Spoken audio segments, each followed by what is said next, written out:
আমাদের কোনো পরিচয় নেই, আমাদের কোনো সম্মান নেই, আমাদের কোনো মর্যাদা নেই। আমাদের একটাই সম্মান, একটাই মর্যাদা, যে আমরা আল্লাহকে ভালোবাসি, আমরা রাসূলকে ভালোবাসি, এটাই আমাদের মর্যাদা। আমরা আল্লাহকে মানি, এটাই আমাদের মর্যাদা। আমরা আল্লাহর বান্দা, আল্লাহকে মেনে নিয়েছি, এটাই আমাদের মর্যাদা। যদি আল্লাহকে না মানি, আল্লাহর রাসূলকে না মানি, উলাইকা কাল আনআম,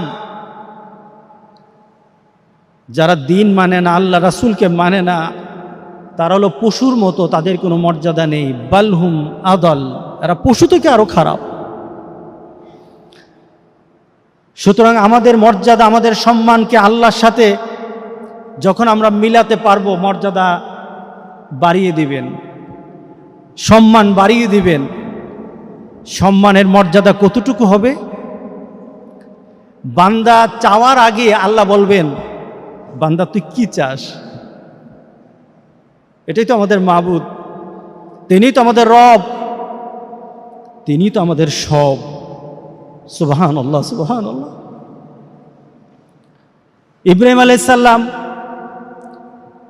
আগুনে পড়ে গেলেন, আগুনে ফেলে দেওয়া হলো। আল্লাহর কাছে কিন্তু বলে নাই, মাবুদ তুমি আগুন থেকে বাঁচাও। ইব্রাহিম আলাইহিস সালামের চিন্তায় ছিল, আমি যেই রবকে মানি, এই রব আমার প্রত্যেকটি মুহূর্ত আমার দিকে তাকিয়ে থাকেন। ওনার দৃষ্টি শুধু আমার অবস্থার দিকে নয়, সে রবের দৃষ্টি হলো আমি মনে মনে যেটা চিন্তা করি, ওইটাও রবের জানা থাকে, ওইটাও রব জানেন। সুতরাং আমি আগুনে পড়ে গেছি, আমার রব দেখে না, এটা তো নয়। আমি বিশ্বাস করি যে আগুন যিনি সৃষ্টি করেছেন, আমাকেও তিনি সৃষ্টি করেছেন। আগুনের ঝলসানোর ক্ষমতা উনি দিয়েছেন আগুনকে। রব যদি চান তাহলে আগুন থেকে আমাকে বাঁচাবেন, আর সেই রব যদি চান তাহলে আগুনে জ্বলে আমি শেষ হয়ে যাব। আমার কিছু বাঁচা মরার উদ্দেশ্য না, আমার রবের সন্তুষ্টি আমার উদ্দেশ্য। আল্লাহ সুবহানাহু ওয়া তাআলা তার মনের চাহিদা কি বুঝে ফেললেন। মনের চাহিদা, মনের যে আবেগটা, আবেগটুকু গ্রহণ করে নিয়ে বললেন, ইয়া নারু কুনি বারদাও ওয়া সালামান আলা ইব্রাহিম। আমার ইব্রাহিম আমার কাছে চায় নাই, মাবুদ আগুন থেকে আমাকে বাঁচাও, কিন্তু ইব্রাহিম আমার দিকে তাকিয়ে আছে, আমি ইব্রাহিমকে জ্বালাতে পারবো না। চায় নাই, কিন্তু ইব্রাহিমকে যত ধরনের তার প্রয়োজন এটা আমি মিটাবো, চায় নাই। আগুনকে ডাক দিয়ে বললেন, সব জ্বালাতে পারবি, ইব্রাহিমকে জ্বালাবি না। আল্লাহু আকবার। আল্লাহ কবি বলছেন, খুদি কুকর বুলন্দ ইতনা कि हर तकदीर से पहले खुदा खुद बंदा से पूछे, बता तेरे रिजा क्या है। सुभान अल्लाह, सुभान अल्लाह। নিজেকে এমন ভাবে প্রতিষ্ঠিত করো রবের কাছে, তোমার মাবুদের কাছে, তোমার রবের কাছে তোমাকে এমন একটা অবস্থানে নিয়ে যাও,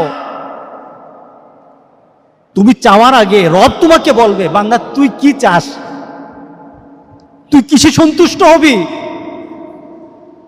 তুই কিসে তুই রাজি থাকবি, আমি তো আছি, তোকে আমি সন্তুষ্ট করার জন্য প্রস্তুত হয়ে গেছি। সুবহানাল্লাহ, সুবহানাল্লাহ। নিজেকে এমন ভাবে প্রতিষ্ঠিত করো, নিজেকে রবের কাছে এমন ভাবে পেশ করো যে রব যেন তোমাকে ডাক দেয়, রব যেন তোমাকে ডাকে। আল্লাহু আকবার, আল্লাহ। আমরা সে রবকে ডাকতে পারছি না, কারণ রবের কথাই হলো উদউনি উদউনি আস্তাজিব লাকুম, আমাকে ডাকবি আর আমি ডাকের সাড়া দেব। রব আমাকে জানিয়েছেন, আমাদেরকে জানিয়েছেন, উদুনি, আমাকে ডাক, আস্তাজিব লাকুম, ডাকবি জবাব দেব, ডাক দিবি জবাব দেব, ডাক দিবি জবাব দেব। সুবহানাল্লাহ, সুবহান। তাহলে আমরা ডাকছি আল্লাহকে, আমরা তো আল্লাহকে ডাকছি, ডাকে সারা পাচ্ছি না। তাহলে বোঝা গেল আমাদের ডাকের মধ্যে আল্লাহকে ডাকা, আল্লাহর কাছে চাওয়া, আল্লাহর কাছে নিবেদন করা, তার মধ্যে ঘাটতি আছে। আল্লাহর দেওয়াতে কিন্তু ঘাটতি নাই, ঠিক না? আমাদের চাওয়াতে ঘাটতি আছে, আল্লাহর দেওয়াতে ঘাটতি নেই। আমরা জান্নাত চাই, জান্নাতের পথে চলতে চাই, কিন্তু জান্নাতের পথে তো আমরা নাই। আল্লাহ সুবহানাহু ওয়া তাআলা তো জান্নাতের পথটা আমরা চাই, ইহদিনা সিরাতাল মুস্তাকিম। আমরা প্রতিদিন আল্লাহকে বলতেছি, নামাজে দাঁড়িয়ে দাঁড়িয়ে বলতেছি, ইহদিনা সিরাতাল মুস্তাকিম, মাবুদ জান্নাতের পথটাতে উঠায় দাও, শুধু রাস্তায় উঠায় দাও, জান্নাতের জন্য চলে যেতে পারি। কিন্তু আমরা তো জান্নাতের পথে নেই। তাহলে বোঝা গেল জান্নাতের পথটা আমাদের চাহিদা হচ্ছে না। যেভাবে জান্নাতের পথটাকে চাওয়া দরকার ছিল ওইভাবে আমরা চাচ্ছি না। আমরা চাচ্ছি যে তোমাকে যেন স্মরণ করতে পারি, আমার ভিতরে এমন একটা মানসিকতা সৃষ্টি করে দাও, আমি যেন তোমাকে সব সময় মনে রাখতে পারি। কিন্তু রবকে তো মনে রাখতে পারি না। সবসময় তো রব আমার সাথে, আমার স্মরণে থাকছে না। তাহলে বোঝা গেল, কারণ রব তো বলেছেন যে তুমি যদি আমার স্মরণ করো আমি তোমাকে স্মরণ করব। সুবহানাল্লাহ, সুবহানাল্লাহ। ফাজকুরুনি আযকুরুকুম, তুমি আমাকে স্মরণ করবে, আমি তো তোমাকে সাথে সাথে স্মরণ করব। তাহলে আমি স্মরণ করতে পারছি না। রবকে যদি আমি স্মরণ করতে পারতাম, রব আমাকে সাথে সাথে ডাকের জবাব দিতেন, তাহলে আমি রবকে স্মরণ করতে পারি না, আমরা রবকে স্মরণ করতে পারি না। আমরা চাই আমরা যেন দিনদারির জীবনীতে চলি। একটা দিনের মধ্যে আমাদের নিজের ব্যক্তিগত, নিজের পারিবারিক, নিজের সামাজিক, নিজের রাষ্ট্রীয় সব দিক থেকে আমরা যেন একটা দিনের পথে থাকি। সে দিনের নাম কি বলেন? দিনের নাম কি? ইসলাম। এটা আমার দুনিয়াতে করতে হবে, এই দিনটাকে দুনিয়াতে মানতে হবে, দুনিয়াতে এই দিনের পথে চলতে হবে। না হলে কি বিপদ হবে? শুধু চোখটা বন্ধ করি, শুধু একটু ট্রান্সফার হয়ে যায়, দুনিয়াতে আছি, কবরে যাওয়ার সাথে সাথে দিন বলা হবে, ওয়ামা দিনু, তোমার দিনটা কি ছিল, নীতি কি ছিল।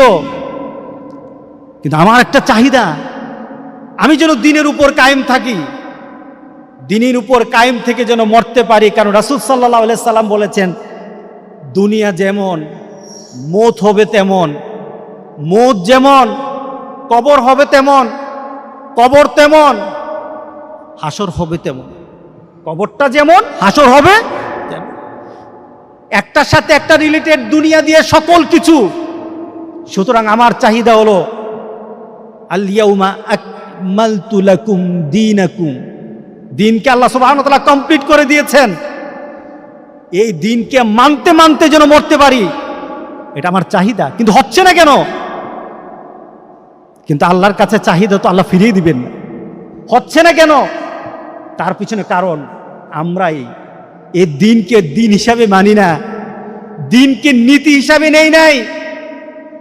যেটা রাসূল সাল্লাল্লাহু আলাইহি সাল্লাম দুঃখের সাথে বলেছেন যে মানুষের মধ্যে কোরআন থাকবে কিন্তু কোরআনের নীতি থাকবে না।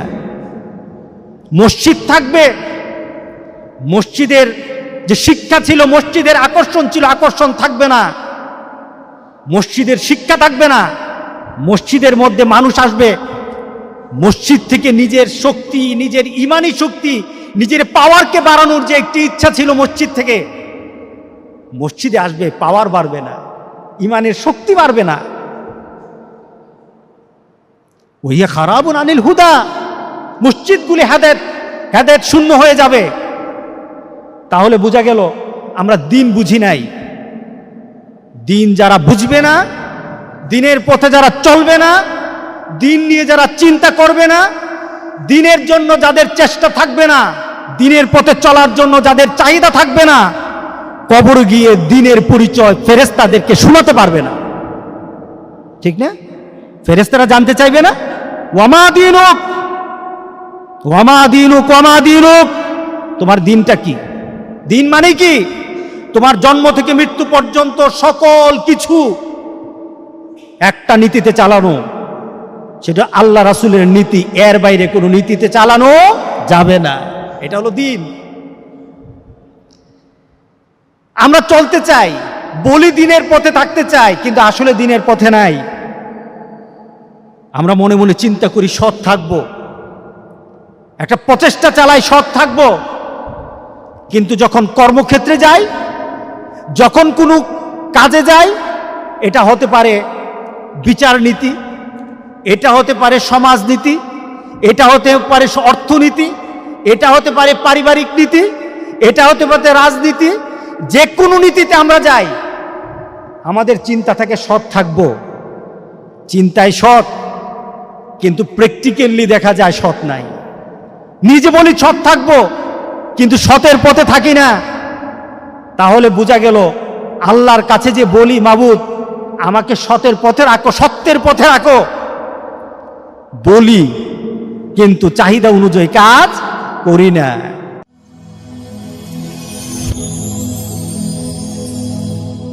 Rose TV 24. Enjoy by listening to the Holy Quran. চাচু, তোমার ফোনে কি মাহফিল আছে? হ্যাঁ আছে তো, শেখ আহমদুল্লাহ সাহেবের মাহফিল, মিজানুর রহমান আজহারি সাহেবের ওয়াজ মাহফিল আছে। কেন? আরে না না, সেটা না। মাহফিল একটি অ্যাপ যেখানে সকল প্রকার ইসলামিক বিনোদন পাওয়া যায়, যেমন যেমন নাশিদ, বয়ান, তিলাওয়াত, ইসলামিক শর্ট ফিল্ম। আচ্ছা, তা এটা কোথায় পাবো? তুমি গুগল প্লে স্টোরে মাহফিল লিখে সার্চ করো। হ্যাঁ, এটাই মাহফিল। আর শোনো, তুমি তোমার বন্ধু বান্ধব সবাইকে এই অ্যাপটা ইনস্টল করতে বলে দিও কিন্তু। আচ্ছা ঠিক আছে।